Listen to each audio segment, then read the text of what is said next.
Jadi berdasarkan pendapat atau opini masyarakat seperti bisa kita pantau, ternyata Teddy itu seorang. Assalamualaikum warahmatullahi wabarakatuh. Salam orasi kritis. Saudara-saudara sebangsa dan setanah air, selamat datang di Orasi Kritis, tempat di mana isu panas dibedah, bukan dipanas-panasin lagi. Tenang, kita bukan kompor, kita cuma wajan yang kebetulan anti lengket. Hari ini kita bakal bahas polemik yang lagi rame banget, berawal dari pernyataan Pak Amin Rais yang menyeret nama Prabowo Subianto dan juga Teddy Indrawijaya atau Letkol Teddy. Isu ini bukan cuma jadi bahan obrolan warung kopi, saudara-saudara, tapi juga sudah masuk pemberitaan serius seperti di Tempo dan yang lainnya, yang mencoba mengurai apa sebenarnya yang terjadi di balik pernyataan yang viral tersebut. Mulai dari tuduhan yang bikin alis netizen naik sebelah sampai respon dari pemerintah lewat Komdigi yang sudah men-take down konten dari Amin Rais tersebut. Ini semuanya lengkap, paket combo ya. Ada politik, kontroversi, dan ya sedikit drama yang levelnya sudah kayak nonton sinetron prime time. Nah, daripada cuma dengar dari potongan-potongan yang beredar yang kadang dipotong lebih rapi dari rambut barbershop, mending kita lihat dulu cuplikan pendeknya ya. Simak dulu potongan videonya, setelah itu kita bakal kupas tuntas pelan-pelan tapi tetap kritis dan tentu saja tetap waras. Silakan menyaksikan.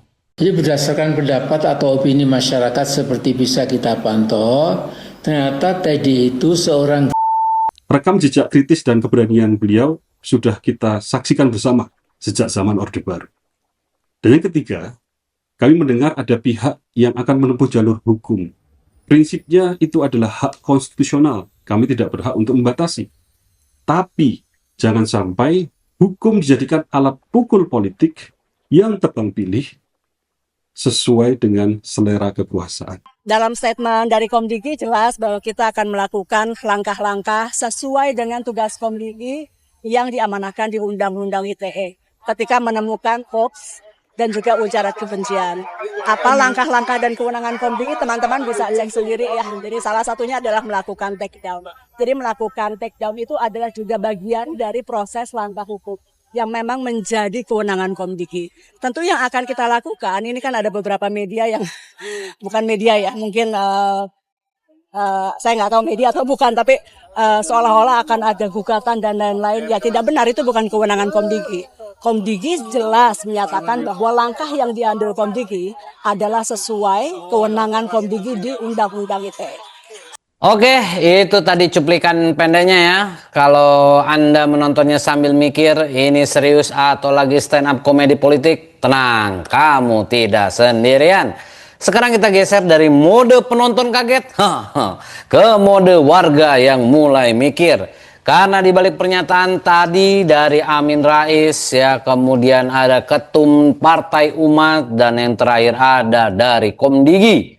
Ada beberapa lapisan yang nggak bisa kita telan mentah-mentah, kecuali kamu memang hobi makan rumor tanpa sambal verifikasi. Di satu sisi ada nama besar seperti Prabowo Subianto yang ikut terseret. Di sisi lain ada Teddy Indrawijaya yang jadi pusat tuduhan. Lalu masuk juga peran pemerintah lewat Komdigi yang tiba-tiba jadi satpam internet. Siap patroli, siap take down. Oke, dan tentu saja saudara-saudara, media seperti Tempo, Kompas, Detik ikut merangkum dan menjelaskan duduk perkaranya. Supaya kita nggak cuma jadi penonton gosip, tapi bisa lihat konteksnya.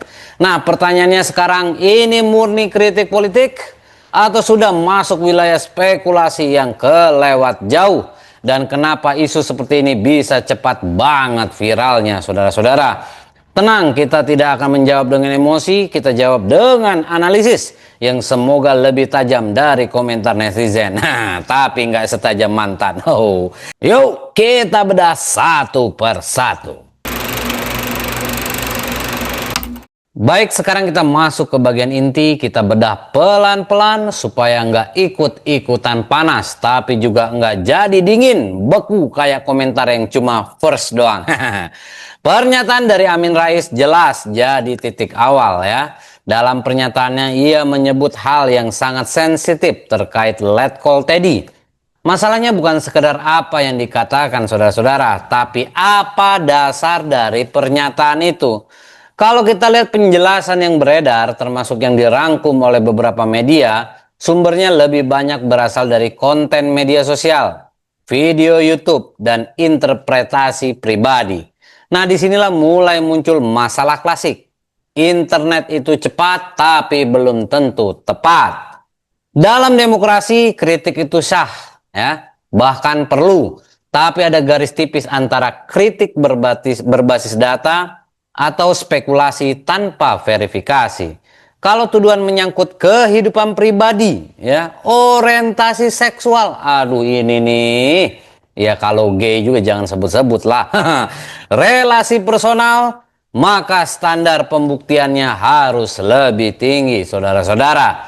Kalau tidak, ya jadinya bukan kritik, tapi bisa masuk ke fitnah yang dibungkus opini.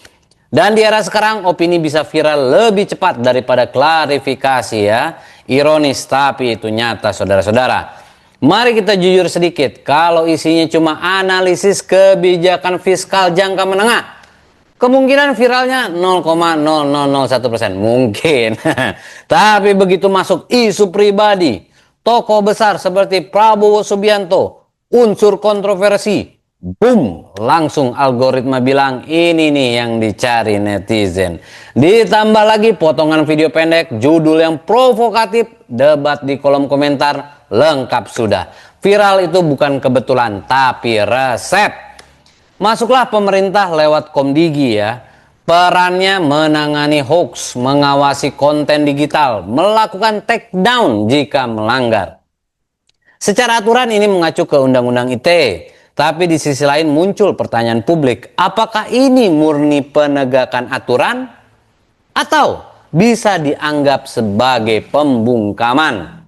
Disinilah diskusi jadi menarik, karena di satu sisi negara harus menjaga ruang publik digital, tapi di sisi lain kebebasan berpendapat juga harus dijaga. Kalau nggak seimbang ya bisa jadi terlalu bebas, jadinya apa? Chaos. Terlalu dikontrol, terlalu dikontrol ya, itu publik akan curiga. Dan netizen di negeri Konoha seperti biasa, kalau nggak curiga ya bukan netizen saudara-saudara ya. Kita harus curiga terus biar kita banyak mikir.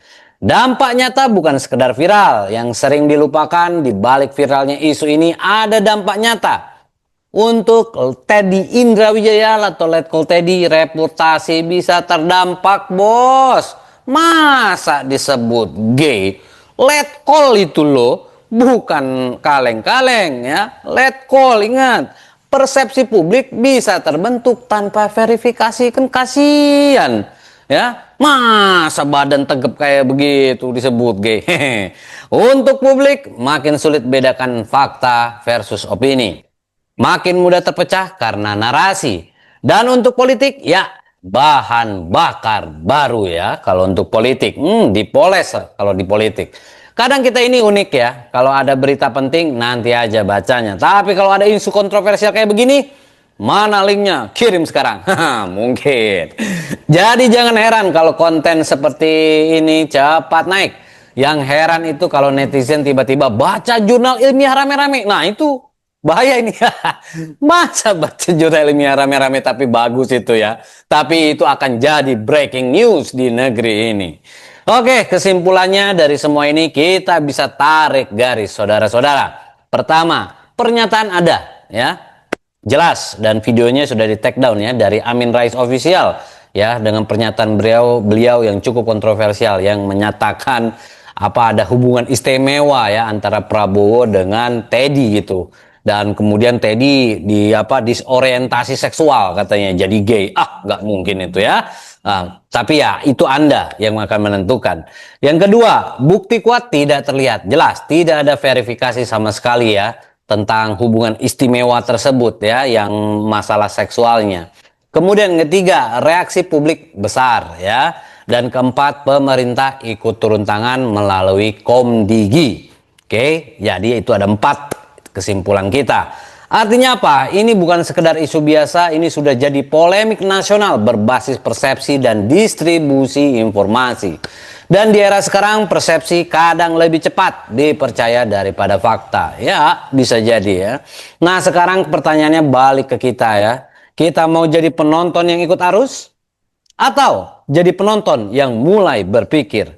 Karena di orasi kritis kita boleh ketawa. Oke saudara-saudara, boleh ketawa, nggak masalah. Tapi tetap harus paham kenapa kita tertawa.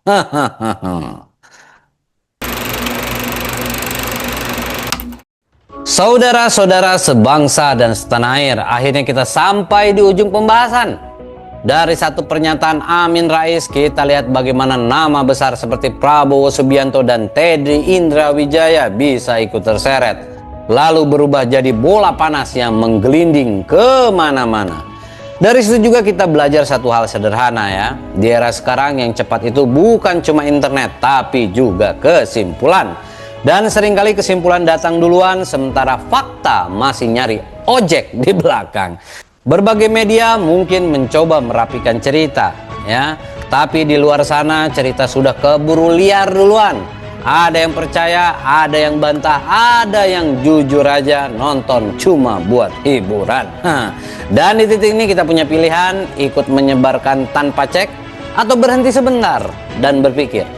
Karena kalau semua hal langsung kita telan mentah-mentah, lama-lama kita bukan lagi penonton saudara-saudara, tapi jadi bagian dari masalahnya. Tapi ya, kita juga manusia ya, kadang niatnya cari informasi, ujung-ujungnya malah dapat drama gratis. Dracin sitong. Jadi pesan dari orasi kritis hari ini sederhana, berpikir itu penting, verifikasi itu wajib, dan jangan mudah percaya apalagi kalau sumbernya katanya. Karena di dunia yang penuh opini, akal sehat itu bukan default setting. Itu harus dipakai secara manual. Kalau Anda suka pembahasan seperti ini, yang santai tapi tetap mikir, yang kritis tapi nggak bikin kening keriting permanen, jangan lupa subscribe, like, dan share ke teman-teman Anda. Siapa tahu mereka juga butuh upgrade dari katanya ke faktanya. Oke, saya pamit dan ingat, tetap kritis, tetap waras bersama Orasi Kritis. Sampai jumpa di pembahasan berikutnya.